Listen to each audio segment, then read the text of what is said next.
가르치는 자와 모든 좋은 것을 함께 하라 라는 제목으로 하나님의 말씀을 나누도록 하겠습니다. 제가 인터넷을 검색하다가 한 주일학교 교사가 시작한 일이라는 글을 읽고 큰 감동을 받은 적이 있습니다. 1858년 미국 보스턴의 어느 교회에 한 주일학교 교사가 있었습니다. 그가 가르치는 학생들 가운데 아주 가난한 구두방에서 일을 하는 그런 학생이 있었는데요. 워낙 가난하고 또 구두방에서 일을 하다 보니 주일날 교회를 잘 나오지를 못하는 것입니다. 그래서 직접 이 교사는 그 구두방에서 일하는 자기 반 학생에게 직접 찾아가서 그곳에서 성경을 가르치기 시작했습니다. 그러는 가운데 그 구두방 그 학생이 예수님을 영접하게 되었고, 그리고는 성경을 가르쳐준 그 교사 선생님을 본받아서 얼마 지나지 않아 그도 주일학교 교사가 되었습니다. 놀랍게도 그는 복음에 사로잡혀서 19세기 후반 미국과 전 유럽의 영혼을 뒤흔드는 세계적인 복음 전도자가 되었다고 합니다. 그가 누구인가? 우리가 잘 알고 있는 D.L. 무디입니다. 그리고 그를 인도하여 성경을 가르치고 이렇게 훌륭한 인물로 키웠던 그 교사는 킴벌이라고 하는 교사였습니다. 영혼을 사랑하는 마음을 가지고 말씀을 가르친 한 무명의 교사로 인하여 이처럼 세계적인 복음 전도자를 키워낼 수 있었다라는 이야기입니다. 여러분, 그런 의미에서 볼 때에 교회에서 가르치는 교역자들과 교사가 얼마나 중요한 사람인지 모릅니다.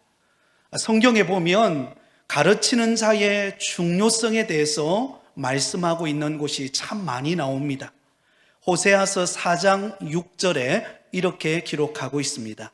내 백성이 지식이 없으므로 망하는도다.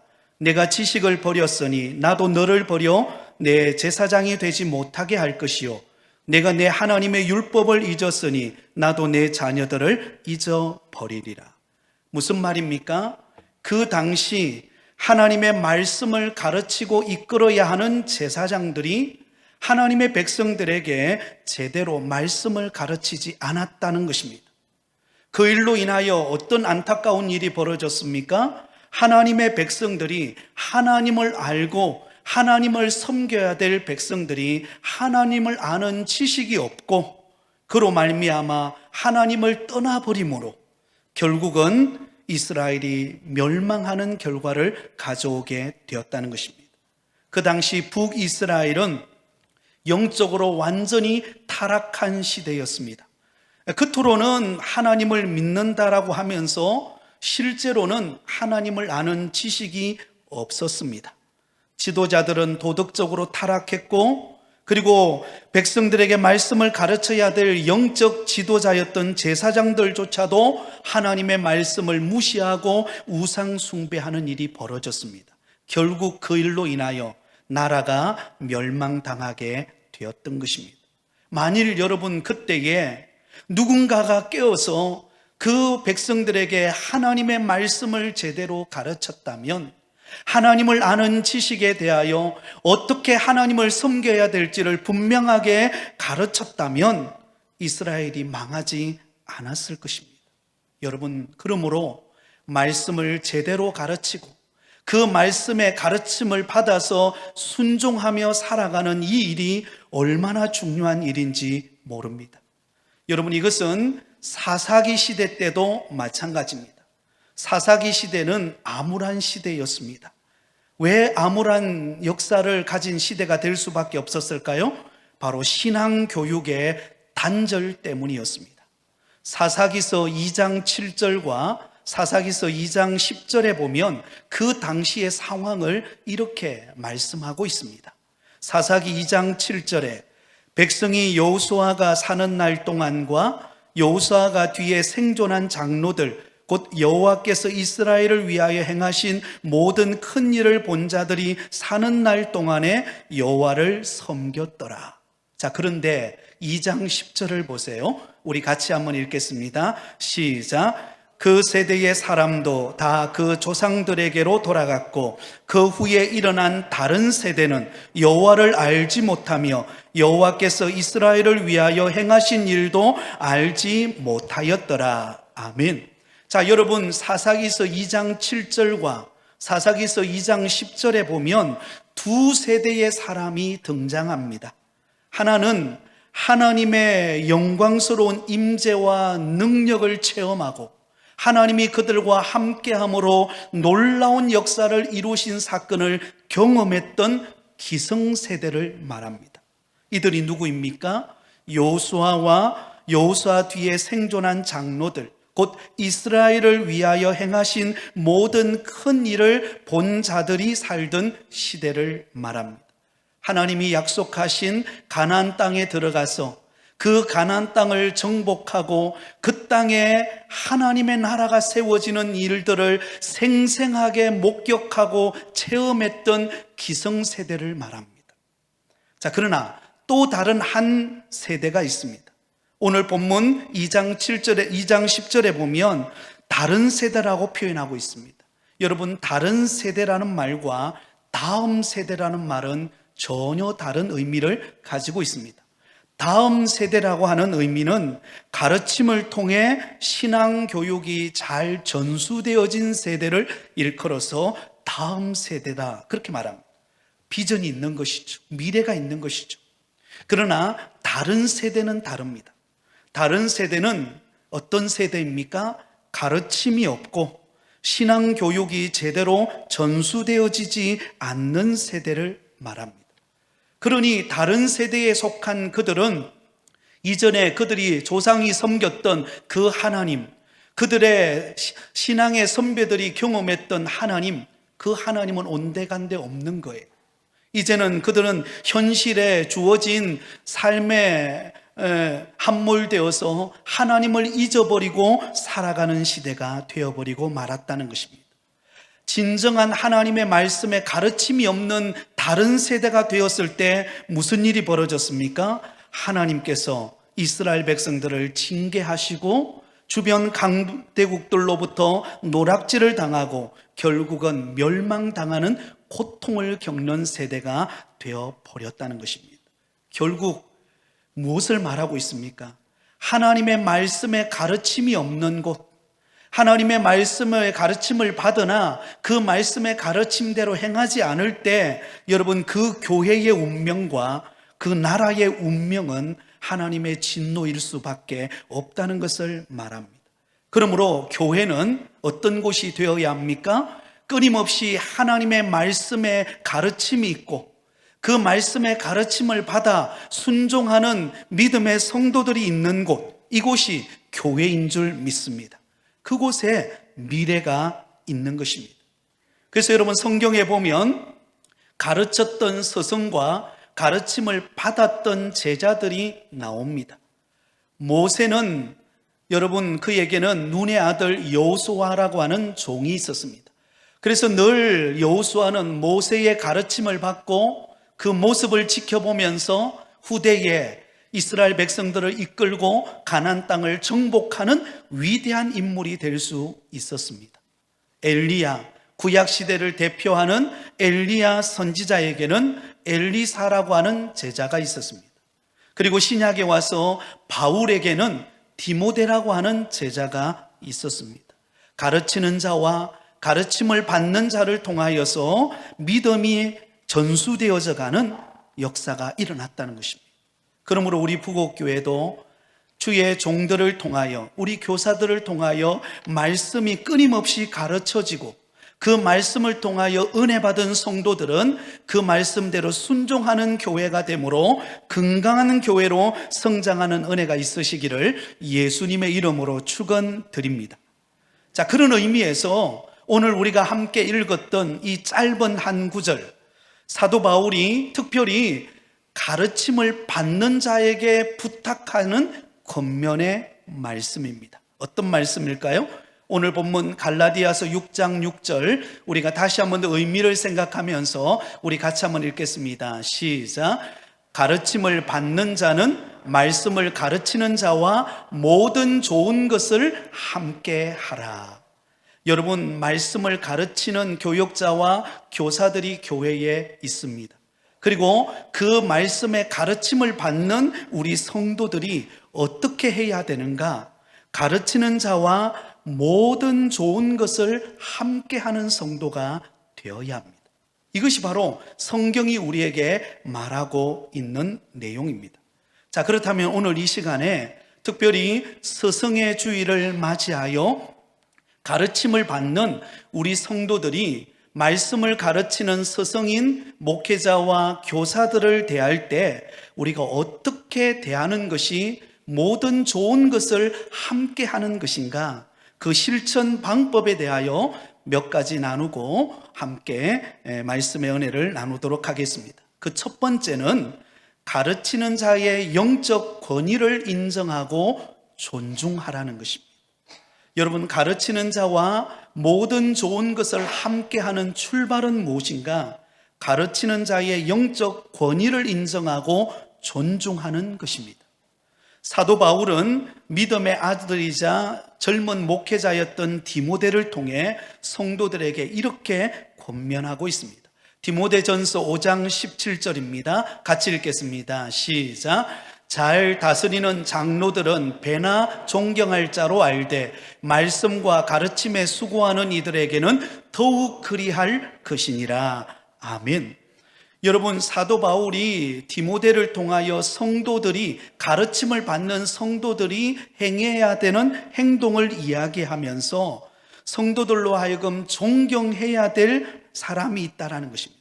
배나 존경해야 될 사람이 있는데 두 부류를 이야기하고 있습니다. 하나는 교회를 잘 다스리는 장로들을 존경하라고 말합니다. 여러분, 여기서 말하는 장로는 바로 교회 안에 세워진 영적 리더십을 말합니다. 그러므로 영적 리더십을 가지고 교회를 이끌어가는 장로님들을 존경하는 것, 이것이 성도가 마땅히 해야 될 본분인 줄 믿습니다. 자, 그러면서 또 한 가지를 이야기하죠. 말씀과 가르침에 수고하는 이들을 또한 어떻게 하라고요? 존경하라고 말하고 있습니다. 가르치는 자가 가르침을 받는 자로부터 권위가 인정받지 못한다면 여러분, 그것처럼 안타까운 일이 없습니다. 도리어 여러분, 가르칠수록 어떤 일이 벌어질까요? 부작용만 발생하게 되는 것입니다. 더 이상 가르칠 수가 없는 것입니다.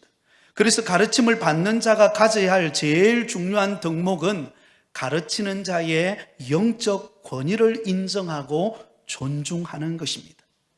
여러분, 이게 왜 중요한가 하면요, 하나님께서는 바로 이때 저와 여러분에게 하나님께서 여러분들에게 가르치고 여러분의 믿음을 성장시키고 은혜 안에 거하게 하기 위하여 하나님께서 특별히 구별하여 세운 사람이 누구인가? 목회자요, 교사이기 때문입니다. 여러분, 지금 이때에 하나님께서 여러분에게 은혜가 흘러가도록 하나님께서 특별한 은혜와 믿음의 성장과 또한 하나님이 주시는 놀라운 영적인 그런 은혜들을 맛보게 하는 통로로 삼으신 사람이 누구인가? 목회자와 교사이기 때문입니다. 그러므로 여러분, 목회자와 교사를 함부로 대해서는 안 되는 것입니다. 여러분, 그렇다고 가르치는 자가 완벽하지는 않습니다. 여러분, 가르치는 자라고 완전한 사람이 있습니까? 다 부족한 부분이 있는 것입니다. 여러분, 함께 해보면은요, 처음엔 다 좋습니다. 저와 여러분이 처음 만났을 때도, 그죠? 다 좋아 보이고, 다, 그죠? 뭐라 그럴까요? 신혼기간이라 그럴까요? 이 기간 동안은요, 모든 게 다 좋아 보여요. 근데 시간이 지나고 세월이 지나면 허물이 보이고 때로는 허점이 보입니다. 그러다 보면 우리 마음속에 그 존경하는 마음, 영적 권위를 인정하는 마음들이 식어지기가 쉽습니다. 근데 이걸 조심해야 합니다. 그러는 순간부터 우리의 믿음과 은혜가 식어지게 되기 때문입니다. 그러므로 가르치는 자의 영적 권위를 존중하고 인정하지 못함이게 되면은요, 여러분, 우리가 배우지 못하기 때문에 믿음으로 성장할 수가 없는 것입니다. 내가 존경하고 존중하지 못하는데 우리가 어떻게 배울 수 있겠습니까? 존경하고 존중하는 만큼 감동을 받고 배움이 커지고 효과를 볼 수가 있는 것입니다. 여러분, 때로는 목회자와 교사가 허물이 보일 때 여러분 기도해 주시면서 오히려 영적 권위를 인정하고 축복하는 여러분 되시기를 바랍니다. 요즘 새벽 기도 시간에 데살로니가 전후서의 말씀을 가지고 새벽마다 은혜를 나누고 있습니다. 근데 참 신기한 게 뭔가 하면 이 데살로니가 교회는요, 사도 바울이 데살로니가에 와서 데살로니가 교회를 개척하고 말씀을 전한 기간은 3주밖에 되지 않아요. 굉장히 짧죠. 유대인들의 박해 때문에 더 이상 머물 수 없어서 그는 다른 곳으로 피신해 가게 됩니다. 근데 신기하게도 이 데살로니가 교회가 소식이 들려오는데 너무나 건강한 교회로 성장하고 있다라는 소문이 들려옵니다. 믿음의 역사와 사랑의 수고와 소망의 인내를 가지고 건강한 교회로 성장해 가고 있다는 거예요. 그것도 주변 교회들에게 본을 보이는 교회로 그렇게 성장하고 있는 교회가 데살로니가 교회라는 것입니다. 자, 그러면 여러분, 데살로니가 교회, 그 짧은 기간 동안 탄생한 데살로니가 교회가 어떻게 이렇게 건강하고 또 본이 되는 교회가 될 수 있었는가? 바로 이 데살로니가 교회는요, 말씀을 가르치는 자의 영적 권위를 인정하고 존중했기 때문입니다. 그 대표적인 예가 무엇인가 하면 말씀을 받을 때에 사람의 말로 받지 아니하고 하나님의 말씀으로 받았다는 것입니다. 할렐루야. 여러분, 강단에서 말씀이 선포되어지고 교사가 말씀을 가르칠 때 그 말씀을 목회자와 교사가 가르치는 것이 아니라 하나님이 오늘 나에게 말씀하시는 것으로 받아들이실 수 있기를 바랍니다. 이것이 영적 권위를 인정하는 하나의 모습입니다. 그러니 여러분, 이 데살로니가 교회가요, 믿음이 쑥쑥 자라고 소문나는 교회가 될 수 있었다라고 하는 것입니다. 그러면 여러분, 저와 여러분이 영적 권위를 인정하고 존중할 때 여러분들이 인정을 받고 축복받는 결과를 가져오게 될 것입니다. 히브리서 기자는 이렇게 말씀하고 있습니다. 히브리서 13장 17절에 우리 같이 읽겠습니다. 너희를 인도하는 자들에게 순종하고 복종하라. 그들은 너희 영혼을 위하여 경성하기를 자신들이 청산할 자인 것 같이 하느니라. 그들로 하여금 즐거움으로 이것을 하게 하고 근심으로 하게 하지 말라. 그렇지 않으면 너희에게 유익이 없느니라. 무슨 말입니까? 가르치는 자에게 신나게 해야 하는 것입니다. 여러분, 가르치는 자가 신명나서 하나님의 말씀을 가르치고 성도들을 돌아보고 말씀을 가르치고 난 다음에도 어떻게 하면 더 많은 그 정말 좋은 양식들을 양떼들에게 먹일 것인가? 여러분, 그렇게 신명나게끔 그런 용기와 기쁨과 그런 감격을 누리면서 성도들을 가르치고 섬길 수 있도록 하라는 것입니다. 근데 그 출발점이 무엇인가? 가르치는 자의 영적 권위를 인정하고 존중하는 것으로부터 온다는 것입니다. 여러분, 여기서부터 출발입니다. 사랑하는 성도 여러분, 말씀을 가르치는 교육자와 교사들을 존중히 여기기를 바랍니다. 그러면은 여러분, 표정이 달라질 것입니다. 서로 말씀을 대하는 자세가 달라질 것입니다.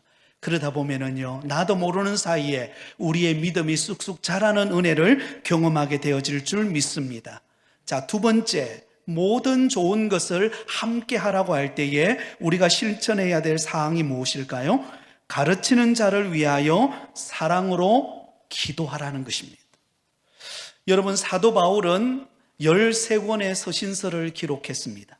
그런데 놀랍게도 사도 바울은 그 13권의 서신서를 기록할 때마다 언제나 사도 바울은 그 편지를 기록하여 보낸 그 교회를 위하여 기도합니다.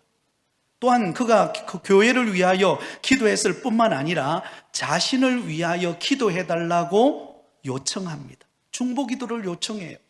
에베소서 6장 19절에 이렇게 말씀합니다.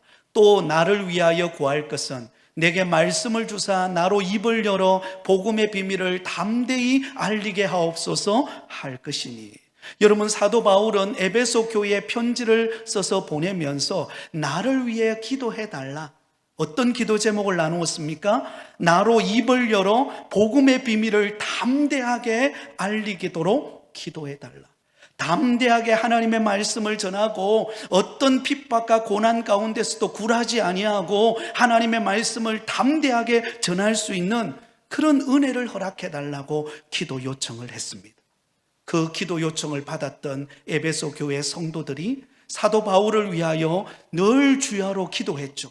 그러니 무슨 일이 벌어졌습니까? 사도 바울의 사역에 놀라운 일들이 일어납니다. 사도 바울이 서서 말씀을 선포할 때마다 그 말씀이 심령을 변화시키는 하나님의 말씀으로 선포되어지는 역사가 일어나게 되었다라고 하는 것입니다.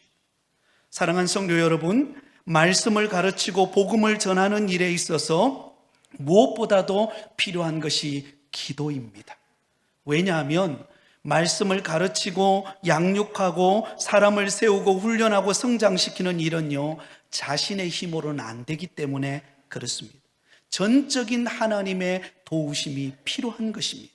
전적인 하나님의 은혜가 임하여서 하나님의 도우심으로 말씀을 가르치고 하나님의 도우심으로 복음을 전하고 하나님의 도우심으로 성도들을 세워가는 사역을 감당하기 때문에 그렇습니다. 그러므로 누구보다도 가르치는 자에게 필요한 것이 무엇입니까?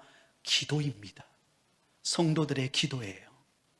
사랑하는 성도 여러분, 저와 여러분의 간절한 기도를 통하여 교역자가 든든히 세워지고 우리 교사들이 더욱더 성령 충만한 사역을 감당하게 되어질 줄 믿습니다.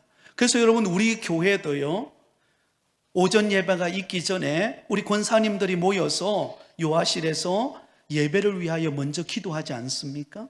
예배 진행을 위하여 찬양과 기도와 말씀과 또 예배를 통하여 우리 성도들이 은혜 받고 한 주간 정말 신명나는 한 주간을 보낼 수 있도록 우리가 기도하는 것, 이게 얼마나 중요한 일인지 모릅니다.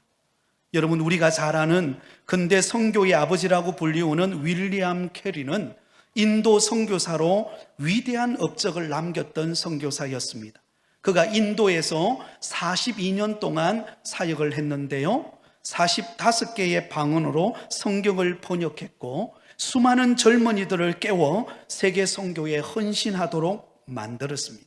그런데 이 윌리엄 캐리가 그런 놀라운 사역을 감당할 수 있었던 비결이 무엇인가를 그에게 물었을 때 그는 나를 위하여 기도해 주었기 때문이라고 말했습니다.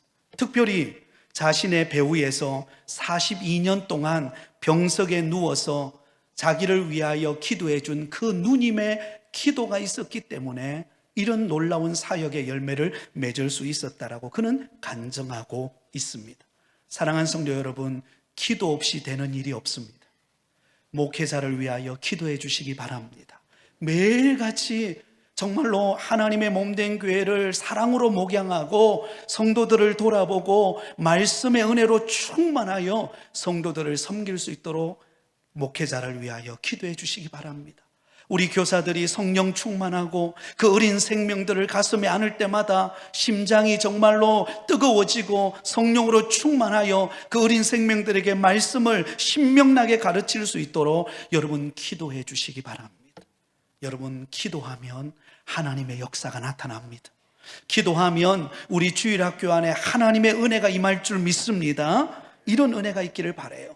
자, 세 번째로는 가르치는 자를 위하여 물심양면으로 아낌없이 도우라는 것입니다. 여러분, 여기 물심양면이라는 이 말은 물질적인 면과 더불어서 정신적 피로를 돌아보고 채워주라는 것입니다. 자, 성경 곳곳에 보면 사도 바울은 자신의 가르침을 받은 사람들에게 기도의 협력을 요청했을 뿐만 아니라 복음 사역을 감당하는 데 필요한 끊임없는 물질적인 후원을 받았던 것을 볼 수가 있습니다. 사도 바울이 감옥에 가 있을 때에 빌립보 교회 성도들이, 여러분 빌립보 교회 성도들은 부자 교회가 아니었습니다. 그냥 평범한 그런 사람들이었어요. 그런데 빌립보 교회가 사도 바울의 그 사역을 힘있게 감당하게 하기 위하여, 물질적인 도움을 위하여 열심을 다하여 그들은 헌금하고 또한 섬겼습니다. 여러 많은 성도들로부터 선교에 필요한 지원을 받을 수 있었습니다. 로마서 16장에 보면 사도 바울이 복음 사역을 감당할 때 그를 물심양면으로 도왔던 사람들의 이름이, 명단이 쭉 나옵니다. 여러분 한번 집에 시간이 되시면 로마서 16장을 한번 읽어보시기 바랍니다. 거기에 보면 많은 믿음의 신앙의 인물들이 등장합니다. 문안 인사를 하면서 그들이 사도 바울을 어떻게 섬겼는가를 상세하게 기록하고 있습니다. 여러분, 사도 바울은 자신을 도왔던, 물질적으로 또 여러 가지 형편을 따라서 도왔던 사람을 잊어버리지 않았어요. 여러분, 기억하면서 그들에게 문안 인사를 하면서 감사하고 있습니다. 그 대표적인 인물이 나오는데요, 바로 브리스가와 아굴라 부부입니다. 로마서 16장 3절과 4절에 이렇게 기록되어 있습니다. 같이 읽겠습니다. 너희는 그리스도 예수 안에서 나의 동력자들인 브리스가와 아굴라에게 문안하라. 그들은 내 목숨을 위하여 자기들의 목까지도 내놓았나니 나뿐 아니라 이방인의 모든 교회도 그들에게 감사하느니라. 여러분, 사도 바울은요, 이 브리스가와 아굴라 부부를 잊지 않았어요. 이 브리스가와 아굴라 부부는 천막업을 운영하는 사업가였습니다. 그런데 그가 고린도에서 사도 바울을 만나게 됩니다. 그리고 사도 바울을 통하여서 복음의 소식을 듣고 변화를 받아서 그때부터 사업하면서, 그 천막업을 하면서 사도 바울과 함께 다니면서 사도 바울의 사역에 물심양면으로 돕습니다. 그래서 사도 바울이 가는 곳곳마다 이 부부가 함께 하면서 협력하고 그 사역을 감당하게 되었던 것을 볼 수가 있습니다. 그래서 사도 바울은요, 평생에 이 부부 브리스가와 아굴라를 잊어버리지 않아요. 그들을 축복합니다. 그들을 이야기하면서 뭐라고 이야기합니까? 그들은 내 목숨을 위하여 자기들의 목까지도 내어놓았나니. 그 말은요, 온전한 헌신을 보여주었다라고 하는 것입니다. 그러므로 그 온전한 헌신을 통하여 사도 바울의 사역에 열매가, 꽃이 피고 열매를 맺을 수 있었던 것입니다. 여러분, 사도 바울이 사역에 열매를 맺을 수 있었던 것은요, 사도 바울 혼자 된 것 아닙니다.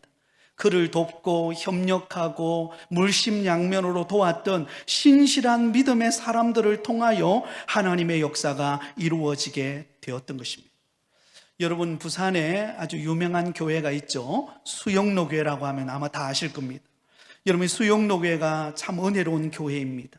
근데 놀라운 것은요, 제가 소문으로 들었는데요, 수영로 교회 같은 경우에는요, 교회에 어떤 직분을 딱 맡게 되면, 어떤 기관의 기관장이나 어떤 직분을 딱 맡게 되면 그 마음가짐이 어떤 마음가짐을 갖는가 하면, 내가 올해 맡겨진 이 직분을 온전히 내가 헌신해야 되겠다라는 마음가짐을 가진다고 합니다.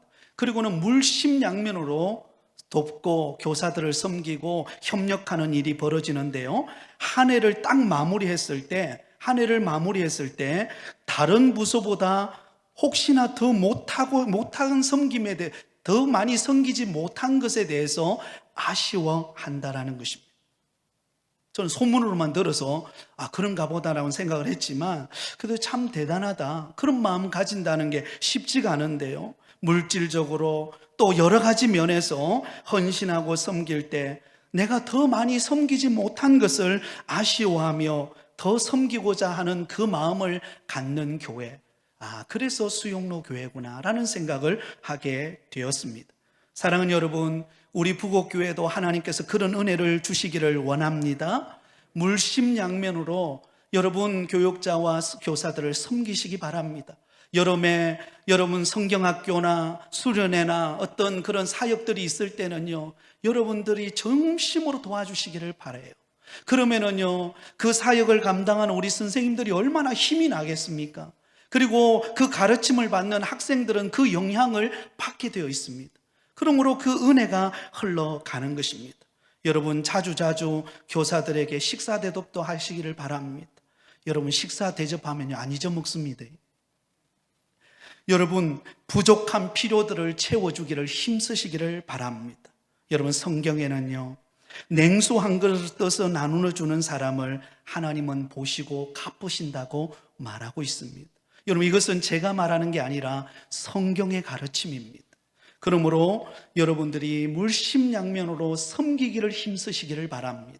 그럴 때 가르치는 자는 더욱더 신명나게 주의 사역을 감당하게 되어질 줄 믿습니다. 마지막 네 번째는 가르치는 자를 위하여 끊임없이 칭찬과 격려의 말을 하시기를 바랍니다. 잠언 25장 11절 우리 같이 읽겠습니다. 시작. 경우에 합당한 말은 아로새긴 은쟁반의 금사관이라. 경우에 합당한 말, 그 말이 무슨 말입니까? 칭찬과 격려의 말입니다. 여러분, 말 한마디가 천냥빚을 갚는다는 속담이 있지 않습니까? 그러므로 가르치고 수고하고 섬기는 교사들을 만날 때마다 여러분 칭찬하고 격려하시기를 바랍니다. 여러분, 대부분의 사람들이 상처받는 이유가 무엇입니까? 말 때문이에요. 말 한마디 툭 던졌는데 그 말 잘못해가지고 관계가 깨어지고 원수처럼 지내는 경우들이 많습니다. 하지만 여러분, 말 한마디 잘하면은요, 그 사람과 영원히 변치 않는 우정의 관계를 누릴 수가 있습니다. 그러므로 여러분, 서로 칭찬하고 격려하고 위로하고 믿음의 말하기를 힘쓰실 수 있기를 바랍니다. 여러분, 가장 쉬우면서도 가장 큰 영향력을 끼치는 것이 무엇입니까? 칭찬과 격려입니다. 한 번은 제가 뉴스를 보다가 스승의 날을 맞아 교사들을 대상으로 설문조사한 것을 발표한 내용을 본 적이 있습니다. 근데 안타까운 것은요, 교사 10명 중에 9명의 교사가 사기가 떨어졌다는 통계가 나왔습니다. 여러분, 퍼센테이지를 살펴보니까 교사의 87.4%가 사기가 떨어졌다는 거예요. 왜 교사들이 사기가 떨어졌을까? 그 원인을 살펴보았더니 학부형들의 막말과 함부로 대하는 것 때문이었다라고 합니다. 결국은 그 일로 인하여 교육의 위기가 찾아오지 않을 수 없었다는 것입니다. 여러분, 교사의 사기가 떨어지는 순간 교육은 끝나는 거예요. 여러분, 교사의 사기가 여러분 북돋아져야 학생들을 가르치는 마음에 그 학생들을 대하는 그 마음가짐도 다르고 더 섬기고 싶은 열정들이 일어나게 되어 있다는 것입니다. 마찬가지입니다. 이것은 교사뿐만 아니라 교회도 마찬가지인 것입니다. 여러분, 교회에 가르치는 교육자와 교사들을 여러분 끊임없이 격려하시기 바랍니다. 끊임없이 칭찬하시기 바랍니다. 그러면은 하나님께서 은혜 주실 줄 믿습니다. 말씀을 맺으려고 합니다. 오늘은 스승의 주일로 우리가 지킵니다. 여러분, 교회가 가르침이 멈추는 순간 모든 것이 끝납니다. 그러나 가르침이 은혜 속에서 활발하게 이루어지면 그 교회는 살아나게 됩니다. 그러므로 여러분, 가르치는 자를 위하여 여러분 영적 권위를 인정하고 존중하시기 바랍니다. 그리고 가르치는 자를 위하여 사랑으로 기도하시기 바랍니다. 가르치는 자를 위하여 물심양면으로 아낌없이 도우시기 바랍니다. 가르치는 자를 위하여 끊임없이 칭찬과 격려의 말을 잊지 마시기 바랍니다. 그러면 하나님께서 여러분에게 갚으실 것입니다. 여러분, 사르밧 과부에게 하나님께서 채워주시는 은혜는 놀라웠습니다. 여러분, 엄청난 은혜가 임하였던 것을 우리는 성경을 통하여 다 말하지 않아도 우리는 알 것입니다. 그러므로 우리 부곡교회는 가르치는 자와 가르침을 받는 모두가 주님 안에서 어우러져서 하나님께 영광 돌리며 신명나는 사역을 감당하는 저와 여러분이 다 되시기를 예수님의 이름으로 축원드립니다.